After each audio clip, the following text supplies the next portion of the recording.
ఇటీవల కాలంలో మనకి ఒక వారం ముందు స్వామివారికి ప్రసాదాలు తయారు చేసేటటువంటి నెయ్యిలో కొంత కల్తీ జరిగిందని ఆ యొక్క దోషాన్ని పోగొట్టడానికి మనకి ఆగంపరంగా కార్యక్రమాలని ఏదన్నా రూపొందించవలసిందిగా గౌరవనీయ ముఖ్యమంత్రి వారు ఆదేశించడం, తర్వాత మన ఈ ఎగ్జిక్యూటివ్ ఆఫీసర్ వారు ఆ యొక్క వివరాల గురించి ఆగమ సలహా మండలి సమావేశాన్ని ఏర్పాటు చేయడం జరిగింది.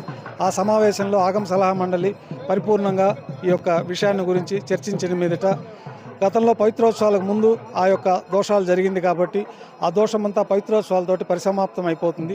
అయితే ఆ యొక్క దోషాన్ని మనకి ఇంతవరకు తెలియలేదు. ఇటీవల కాలంలో మన దృష్టికి వచ్చి ఆ ల్యాబ్ రిపోర్ట్ల వల్ల అధికారులు ధృవీకరించడం వల్ల ఇది జరిగిందనేది మనకు తెలిసింది.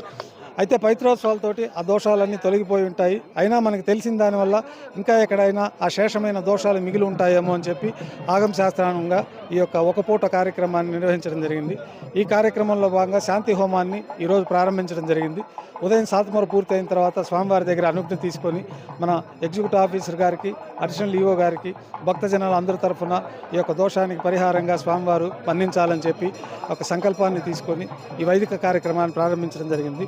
ఇందులో ఉదయం ఆచార్యవరణం ఆచార్యుడి అనుజ్ఞ తీసుకొని తర్వాత పుణ్యాహవచనం, విశ్వక్సేనారాధన, అగ్గురార్పణ, పంచగవ్యాలు అంటే ఆవు పాలు, ఆవు పెరుగు, ఆవు యొక్క నెయ్యి, ఆవు మూత్రము, ఆవు పేడ ఇత్యాది వాటన్నిటి కూడా విశేషంగా మనం పూజలు జరిపి వాస్తు హోమాన్ని చేసి ఆ వాస్తు హోమంలో ఉన్నటువంటి వాస్తు అంతా కూడా మనం ఆయా నెయ్యి వాడిన ప్రదేశాల్లో, ఈ ద్రవ్యాలు వాడిన ప్రదేశాల్లోటి శుద్ధి, ఆ యంత్రాల శుద్ధి, ఆ యొక్క పాత్రల శుద్ధి అంతా గావించుకొని తర్వాత పంచగవ్యాలతోటి ఆ ప్రాంతం అంతా శుద్ధి చేసుకొని తర్వాత ఇప్పుడు పూర్ణావతి పూర్తయిన తర్వాత స్వామివారికి విశేషంగా నైవేద్యాన్ని సమర్పించి క్షమామంత్రాలు చెప్పుకొని ఆ యొక్క కుంభజల ప్రోక్షణ అంతా కూడా యథావిధిగా మనము ఆ నెయ్యి వాడిన ప్రదేశాల్లో స్వామివారికి ప్రసాదాలు తయారయ్యే ప్రదేశాల్లో అంతా కూడా ప్రోక్షణ చేయడంతో ఈ కార్యక్రమం పూర్తి అవుతుంది.